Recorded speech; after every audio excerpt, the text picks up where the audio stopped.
राज्यात महाराष्ट्रात विधानसभा निवडणुकीसाठी आज मतदान होत आहे आणि इलेक्शन कमिशन ऑफ इंडियाने मतदान करायला सगळ्यांनाच आवाहन केलं आहे। आज मी ठाण्याच्या वागळे इस्टेट या मतदान केंद्रावर उभी आहे आणि इथे मुख्यमंत्री एकनाथ शिंदे, विद्यमान मुख्यमंत्री एकनाथ शिंदे जे आहेत याच केंद्रावर येऊन मत देणार आहेत आणि त्यांच्या सोबत त्यांचे सुपुत्र खासदार श्रीकांत शिंदे जे आहेत ते देखील या मतदान केंद्रावर येऊन मत करणार आहेत।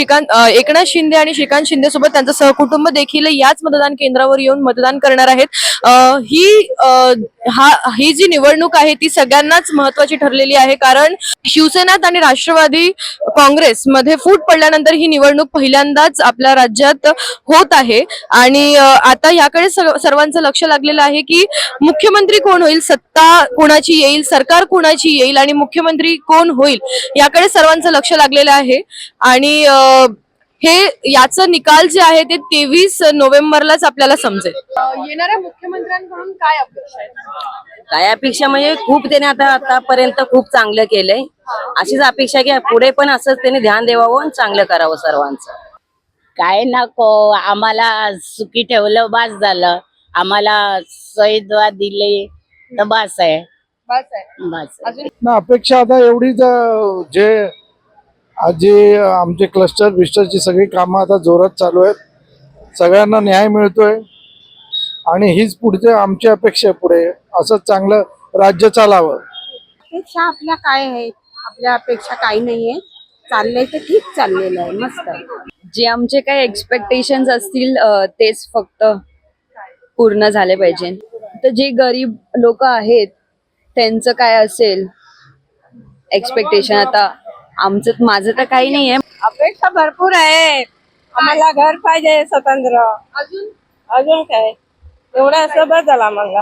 येणाऱ्या मुख्यमंत्र्यांकडून हीच अपेक्षा आहे की आपली ही किसननगर जी आपला एरिया आहे हा खूप म्हणजे कर्मचाऱ्यांचा एरिया आहे, कामगार लोकांचा एरिया आहे आणि इकडची जी राहण्याची व्यवस्था आहे म्हणजे खूपच क्राऊडेड आणि हे तर ते चेंज व्हायला हवं, कुठेतरी सुधारित यायला हवी आपली घरांची योजना वगैरे, ते सगळं सुधारित व्हायला हवी, रिडेव्हलपमेंट होण्याची खूप गरज आहे, हीच अपेक्षा आहे। जो भी मुख्यमंत्री बने वो बराबर ही रहेगा, क्योंकि हम लोग ने जिसको दिया वही आएगा तो बहुत अच्छा। महाराष्ट्राला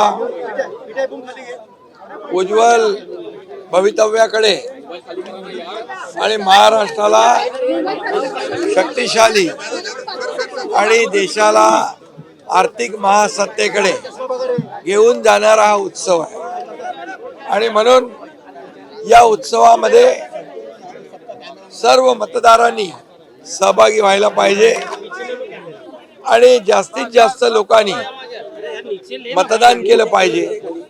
तर आज मी होते ठाण्याच्या कोपरी पाचपाकडी या मतदारसंघात आणि मी आता इथे ठाण्याच्या वागळे इस्टेट या मतदान केंद्रावर आहे आणि या मतदान केंद्रामध्ये नुकताच मुख्यमंत्री एकनाथ शिंदे यांनी आपलं मतदान केलेलं आहे। सहकुटुंबासह इथे मुख्यमंत्री एकनाथ शिंदे जे आहेत ते दाखल झाले होते आणि आपला मतदानाचा हक्क जे आहे ते बजावला आहे आणि या मतदारसंघात अनेक नागरिक देखील उपस्थित आहे मतदान करायला आणि या मतदारसंघात म्हणजे ठाण्याच्या कोपरी पाचपाकडी मतदारसंघात शिवसेना वर्सेस शिवसेना होणार आहे, कारण आनंद दिघे यांचे शिष्य मुख्यमंत्री एकनाथ शिंदे जे आहेत ते ओळखले जातात आणि आनंद दिघे यांचेच वारस ते केदार दिघे आहेत। तर इथे शिवसेना वर्सेस शिवसेना होणार आहे। शिवसेना उद्धव ठाकरे गटाकडून म्हणजे गटाकडनं केदार दिघे जे आहेत ते उभे आहेत, तर उद्धव ठाकरे यांनी आव्हानच शिंदेंना दिलं आहे असं म्हणू शकतो आपण। आज मतदान होत आहे, तर 23 तारखेला हा निकाल लागणार आहे, कोणाची सत्ता येणार, कोण मुख्यमंत्री होणार, कोणाचं सरकार बनणार